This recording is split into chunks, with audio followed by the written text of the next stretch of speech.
అందరికీ నమస్కారం.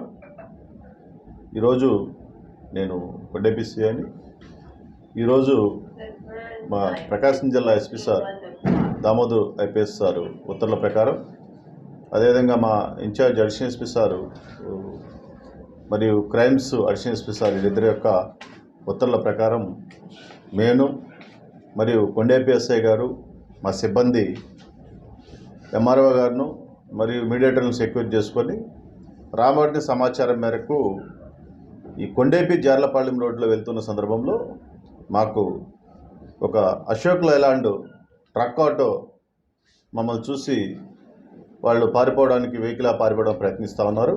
ఆ సందర్భంలో మేము మా సిబ్బంది వారిని పట్టుకోవడం జరిగింది. అక్కడ సెర్చ్ చేయగా ఆ వెహికల్లో సుమారు 21 కేజీల గంజాయిని స్వాధీనం చేసుకున్నాము. దీనిలో మేము వాళ్ళని విచారించిన సందర్భంలో వీళ్ళు గతంలో విద్యుత్ ట్రాన్స్ఫార్మర్లు, బైక్ దొంగతనాలు ఇవన్నీ కూడా చేసి ఉన్నారు. ఆ కేసుకు సంబంధించినటువంటిది అడ్మిట్ చేయడం జరిగింది.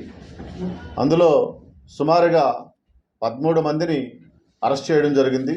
దీనిలో కొంతమంది పారిపోయి ఉన్నారు. ఈ ఉన్నటువంటి పూర్తి లింకును ఫర్దర్గా ఎస్టాబ్లిష్ చేయడం జరుగుతుంది. 21 కేజెస్ ఉందండి. ఈ 21 కేజెస్ సుమారుగా 1,05,000 రూపాయలు జనరల్ మార్కెట్ అండి ఇది.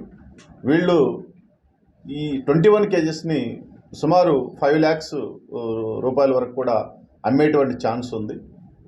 కాబట్టి దీన్ని ఎస్పీ సారు ఖచ్చితంగా వీటిని కూకటవేలతో సహా పీకేయాలనే ఉద్దేశంతో పోలీస్ ఫోర్స్ని వీటి యొక్క సమాచారం మీద రైడ్ చేయించడం జరిగింది. ఈ గాంజా ట్రాన్స్పోర్ట్ అనేటువంటిది కనిగిరి నుంచి ఒంగోలు వైపు వెళ్తూ ఉంటే మనము కొండేపీలో వీరిని పట్టుకోవడం జరిగింది. దీనిలో ఈ శివశ్యాము, కిషోరు, రాజా, మేడం వెంకటేశ్వర్లు, వెంకటనారాయణ, నాగులూరి కమలమ్మ, శ్రీహరి, వెంకటేశ్వరరావు, అంజిరెడ్డి, పేండ్ర బాబు, సో ఇంకా కొంతమంది ముద్దాయిలు కూడా ఉండడం జరిగింది. వీళ్ళు కూడా ఈ ట్రాన్స్ఫార్మర్ దొంగతనాలు, మోటార్ సైకిల్ దొంగతనాలు కూడా వీళ్ళకి గతంలో ఉన్నాయి. కొన్నింటిలో కూడా అరెస్ట్ కానటువంటి పరిస్థితి. వీళ్ళందరినీ కూడా ఈరోజు అరెస్ట్ చేయడం జరిగింది.